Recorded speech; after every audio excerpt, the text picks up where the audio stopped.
spot the link between three things that happened last week. Jerome Powell was named the next chairman of the Federal Reserve Board. Apple launched the iPhone X. And the Bank of England announced the first rise in interest rates for a decade. The link runs like this. Governor Powell will be the head of the Fed who has to cope with the next global downturn. We don't know the timing of that, nor do we know how serious it will be. But the present U.S. expansion is already the second longest since the Second World War, and the U.S. economy is close to full capacity. If history is any guide at all, there is an overwhelming probability that the downturn, let's not predict a recession, will come in the next 4 years. Now Apple. The launch of the iPhone X looks like being one of its most successful ever. The share price of the company shot up 2.6% on Friday, valuing the company at $891 billion, £681 billion, an increase of more than 50% over the past 12 months. It is quite plausible that Apple, already the world's most valuable company, will become the first ever one to be worth $1,000 billion, the world's first trillion-dollar company. Look at what has happened to the share price of the other high-tech giants that dominate the S&P 500, and they are all up massively too. Alphabet, Google's holding company, is worth $723 billion and 35% higher over 12 months. Amazon, worth $535 billion, has risen 47%. And Facebook, worth $522 billion, is up 48%. These are all astounding businesses which, in one way or another, dominate the daily life of about 1/3 of the world's population. Actually, if you add in the Chinese social networks that have copied Facebook, indirectly nearer half.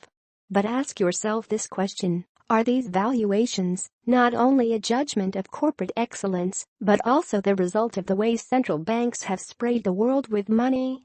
And the Bank of England rise?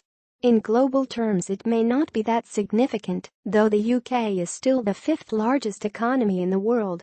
But it is part of a pattern. At last, the central banks are realizing that the costs of their ultra-easy money policies have become greater than the benefits and have started to man up and get rates back to some sort of normality. They are, naturally enough, terrified that by tightening too fast they will trigger the next recession, but they are flying blind. Rates have never been so low in recorded history, so there are no maps to guide them. So these three events last week are all part of the same story: what happens next to the economic cycle. I have not seen much comprehensive analysis of that, but a couple of research papers in the past few days have sought to answer the narrower question as to what will happen next to global equity prices. One was by Charles Dumas at TS Lombard. He asked this question: with the S&P at 2580, which is more likely over the next 12 months, 3,000 or 2160? His answer was that there are at least 3 reasons in the short term why the risk of prices heading upwards to form a bubble were greater, the downside bear risk of prices collapsing. One was that the world economy was strong, with Europe now adding to demand from the US and China to generate synchronized growth for the first time this century. The second was that commentators were, on the whole, still defensive, advancing reasons for the market to sell off despite there being buying power from investors. And the third was that the combination of very low underlying inflation rates in the US, Europe, and Japan, coupled with central banks' desire to push inflation to 2%, was likely to brew a bubble. The other paper was by Tim Davis at Fathom Consulting. They are starting a new monthly strategy outlook and launched it with a brave call. Brave because it gives both a number and a date. This was the message: many asset prices look increasingly out of step with fundamentals. Equity markets, which in our judgment are some 40% overvalued, are just one example. However, the equity market bubble is likely to inflate further before it bursts.